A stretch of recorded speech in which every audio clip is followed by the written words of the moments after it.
Okay, so breakups, Yeah, they're tough. definitely.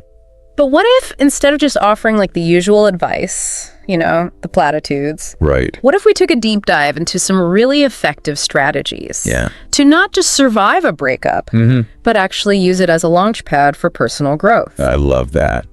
Turn that heartache into, Dare I say, wisdom. yeah, I like where you're going with this. Right. The source material we're looking at today really digs into like the psychology behind breakups.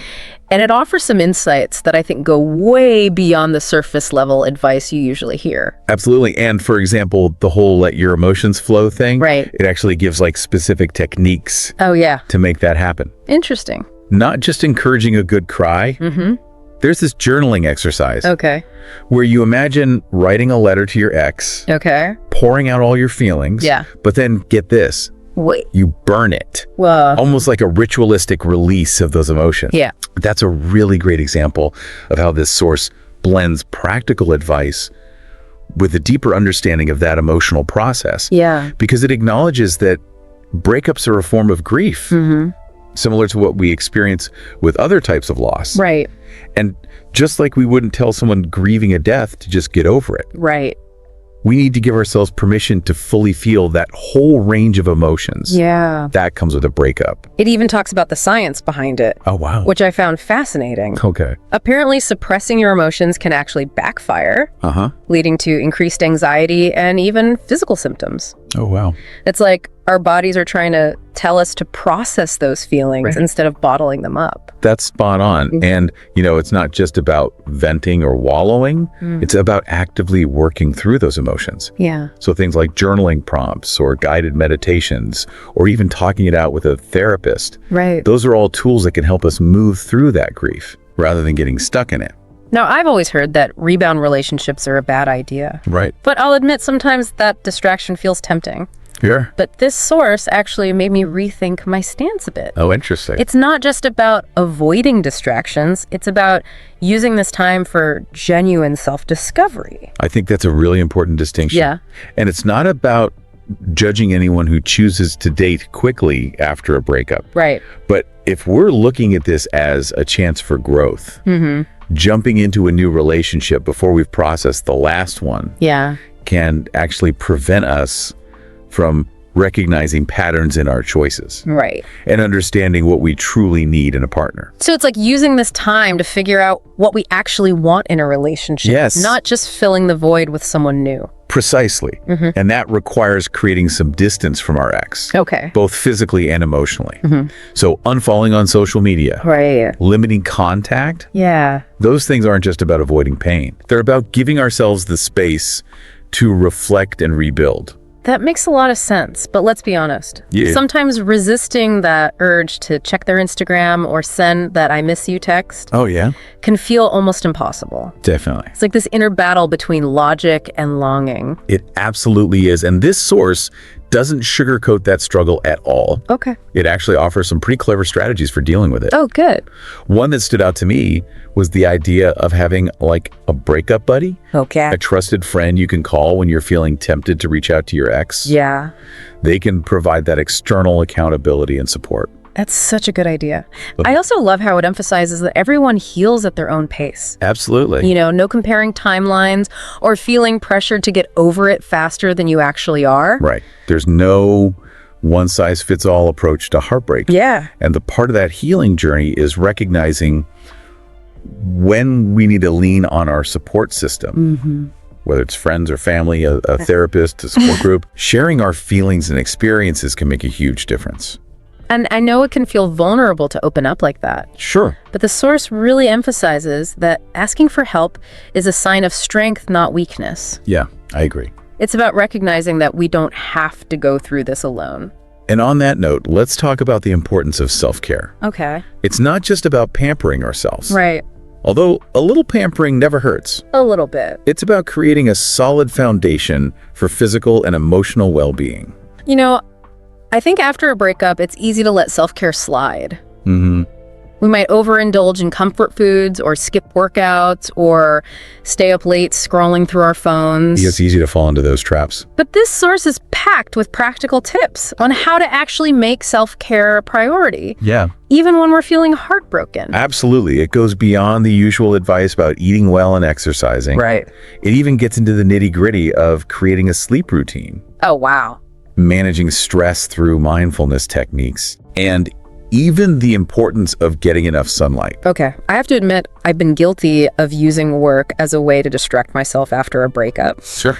But the source made me realize that while keeping busy can be helpful, it's important to distinguish between healthy distraction and just trying to outrun our emotions. That's a really important point. It's about finding that balance Yeah. between processing our feelings and engaging in activities that bring us joy and help us recharge.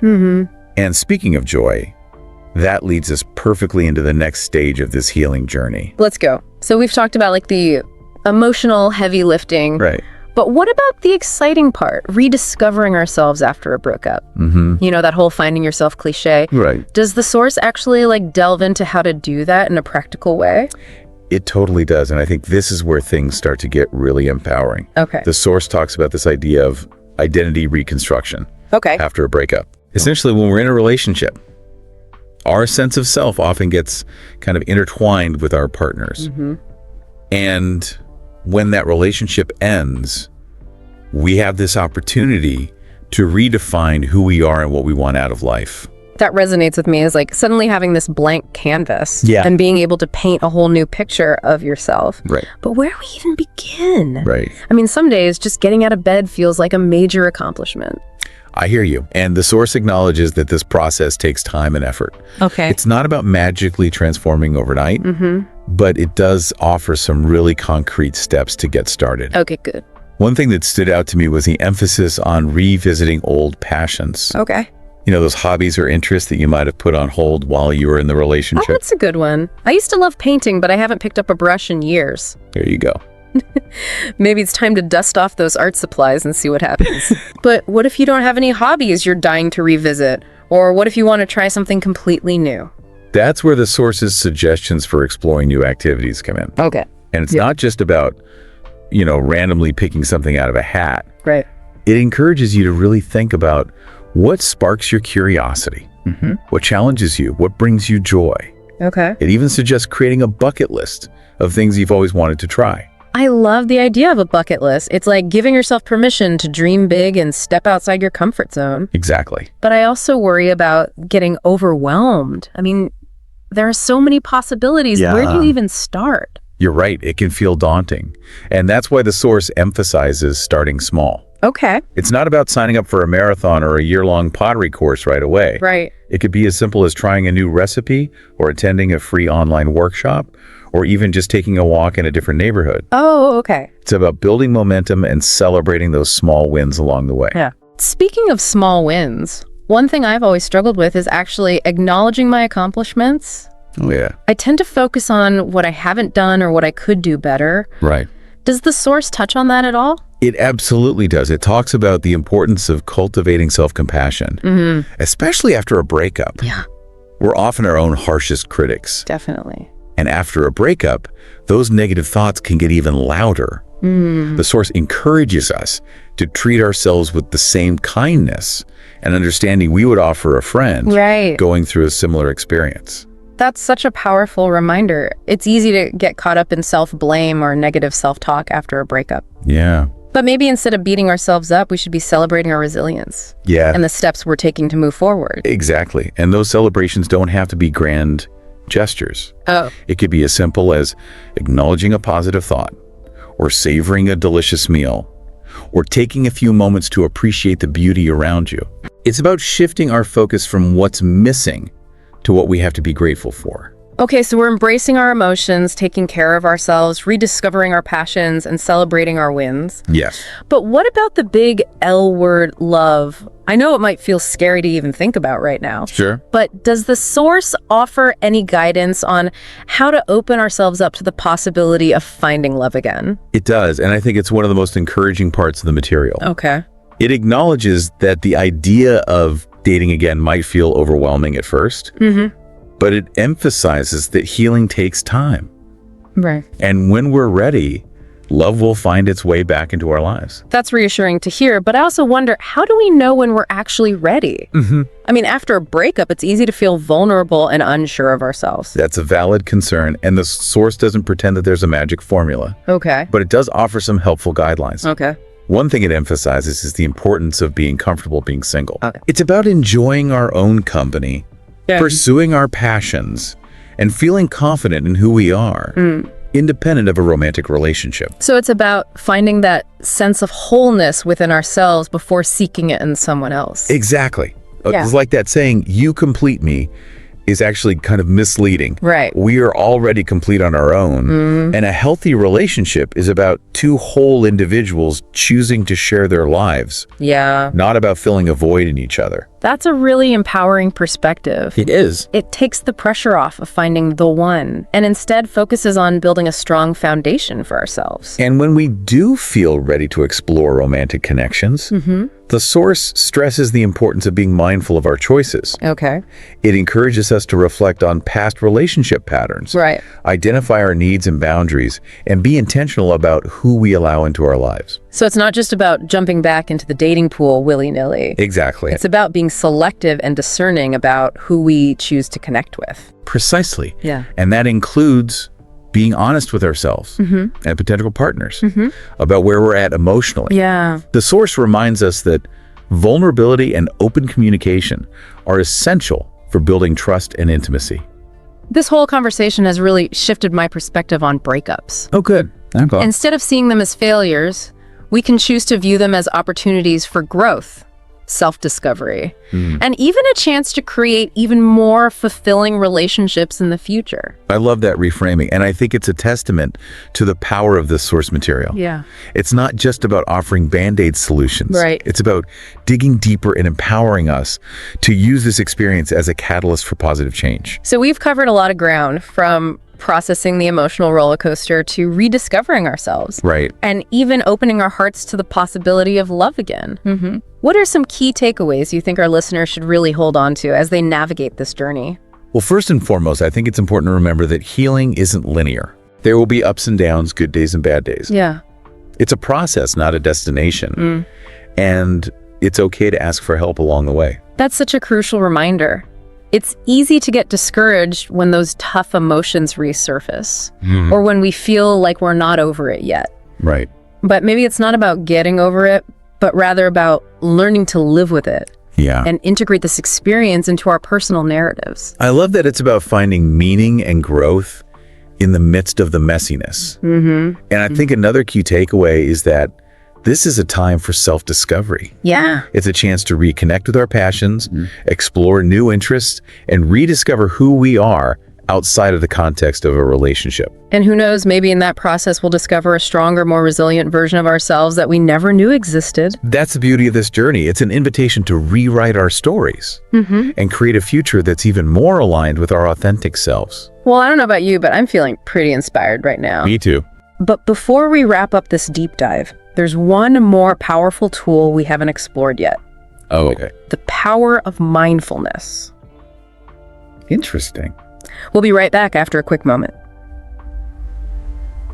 All right, so we're back and ready to explore like the final piece of the puzzle, mindfulness. Mindfulness. Now, I'll admit, sometimes the whole mindfulness thing feels a bit too a little. woo for me, but I'm open to being convinced. Sure. Does the source actually offer any practical ways to apply mindfulness? Yeah. Especially in the context of heartbreak. It definitely does. And I think it's especially relevant after a breakup because our minds tend to race Oh, yeah. with all sorts of thoughts and emotions. Definitely. We might replay past conversations in our heads, obsess over what went wrong, Yeah. worry about the future. Right. Mindfulness helps us to step out of that mental whirlwind Okay. and ground ourselves in the present moment. Okay, I can see how that would be helpful. Yeah. But how do we actually do that?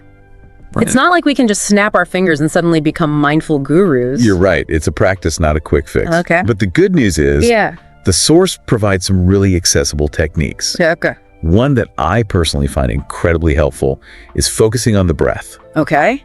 It sounds almost too simple, Right. but when you notice your mind racing, Just take a few deep, slow breaths, paying attention to the sensation of the air entering and leaving your body. Okay. It's like hitting the reset button on your nervous system. I've heard about that technique before. Yeah. I've never really tried it consistently. Is there like a specific way to do it? Yeah. How many breaths should you take, or does it even matter? There's no right or wrong way, really. Okay. The key is to bring your full attention to the breath. Okay. Notice the rise and fall of your chest or belly, the coolness of the air as you inhale, Right. the warmth as you exhale. Okay. You can start with just a few breaths and gradually work your way up to longer periods of focused breathing. I like that it's something you can do anywhere, anytime. Absolutely. You don't need any special equipment or a yoga mat or anything. Exactly. And the source also highlights other mindfulness practices, Okay. like body scan meditations, Oh, where you systematically bring awareness to different parts of your body, noticing any sensations without judgment. yeah. This can be really helpful for releasing tension and calming the nervous system. You know, I think one of the reasons I've resisted mindfulness in the past is because I thought it was about like clearing your mind completely. Right. Yeah. Which just seemed impossible. Yeah. But from what you're saying, it's more about acknowledging those thoughts and feelings without getting swept away by them. That's a great way to put it. It's not about stopping thoughts altogether, Right. which is pretty much impossible. Yeah. It's about observing them with a sense of curiosity and detachment, Okay. like watching clouds drift by in the sky.